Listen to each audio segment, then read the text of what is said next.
mwezi Machi mwaka 2026, shauri la maombi madogo ya madai namba 7360 la mwaka 2026 kati ya Hakimu Ferdinand Mutabilwa dhidi ya Abela Glory Mutabilwa Muyungi limeitwa katika mahakama ya wilaya ya Temeke kituo jumuishi mbele ya Mheshimiwa Happiness Ngogo kwa ajili ya kuja kutajwa.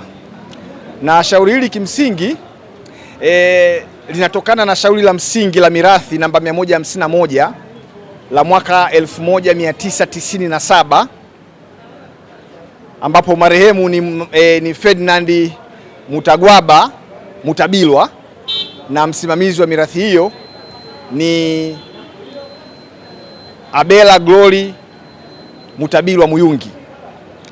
Na msingi wa maombi haya ni kwamba mleta maombi ambaye ni mteja wangu Hakimu Ferdinand Mutabilwa anapinga mwenendo mzima wa shauri lile la madai la mirathi pale mahakama ya mwanzo Kariakoo Ilala, Dar es Salaam, kwa sababu mahakama ile ya mwanzo ya Kariakoo haina mamlaka kisheria kusikiliza mirathi ya marehemu ambaye alikuwa anaishi na kuamini katika imani ya Kikristo. Na anapinga hivyo kutokana na msimamo wa kisheria ambao unapatikana katika kifungu cha 18 kifungu kidogo cha kwanza cha sheria ya mahakama za mahakimu ambao ni sura ya 11 ya sheria za Tanzania.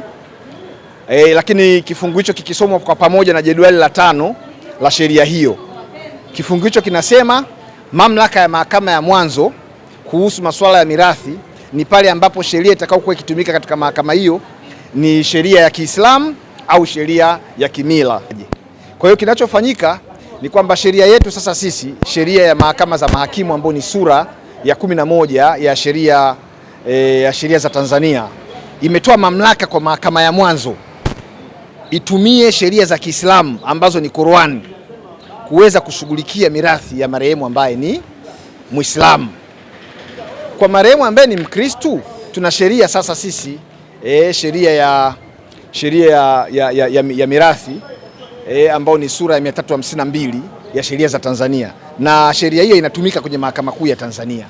Kwa hiyo utaona kabisa kwamba kama marehemu sio Muislamu hawezi mirathi yake ikaenda kufunguliwa kwenye mahakama ya mwanzo, kwa sababu kule hakuna sheria inayomhusu ule marehemu. Alipokuwa mzima alikuwa haabudu kwenye dini ya Kiislamu wala alikuwa haishi Uislamu, alikuwa anaishi maisha ya Ukristo. Sasa maisha ya Ukristo yanasimamiwa sasa na sheria za nchi ikiwemo ile sheria ya urithi kutoka India ambayo inaitwa Indian Succession Act ya mwaka 1865, lakini sheria yetu ya ndani ambayo imetungwa na bunge ndio hiyo sheria ya mirathi ambayo ni sura ya 352 ya sheria za Tanzania. Kwa hiyo utaweza kuona kwamba hiyo ndio sababu pekee inayopelekea kwamba mtu akiwa Muislamu akifariki mirathi yake inatakiwa ikafunguliwe katika mahakama ambayo ina mamlaka, na hiyo si nyingine, ni mahakama kuu ya Tanzania. Yako mazingira ambapo mirathi ya marehemu Mkristo inaweza ikaenda ikafunguliwa kwenye mahakama ya wilaya, lakini kama itaonekana marehemu ni Mkristo na mali alizoacha zinazidi thamani ya shilingi 10,000, basi mirathi ya huyo marehemu itakwenda kufunguliwa kwenye mahakama kuu ya Tanzania. Asante. Moja tu, kama ndivyo ipo hivyo, ilikuwaje kwa huyu Mkristo ikaenda kufunguliwa huko mahakama ya? Ndio imefanyika kimakosa sasa kwa kutokujua sheria, kwa sababu wakati huo mimi sio nilienda kufungua hiyo mirathi kule, na ndio maana baada ya kugundua kwamba kuna mirathi ya marehemu Mkristo inaendelea katika mahakama ya mwanzo Kariakoo, nikaona hapana, mimi kama afisa wa mahakama ni wajibu wangu kuisaidia mahakama ili iweze kutenda haki kwa mujibu wa sheria, na ili iweze kutenda haki ni lazima iwe na mamlaka. Sasa mahakama ya mwanzo haina mamlaka, na chombo pekee kinachoweza kusema kile kinachoendelea pale mahakama ya mwanzo Kariakoo ni batili ni mahakama ya wilaya, kwa sababu ndio kubwa kwa maana ya hierarchy. Kwa maana ya hierarchy kwamba namna zilivyopangwa mahakama zetu, inaanza mahakama ya mwanzo, mahakama ya wilaya na mahakama ya hakimu mkazi, alafu inakuja mahakama kuu, alafu mahakama ya juu kabisa ni mahakama ya rufani.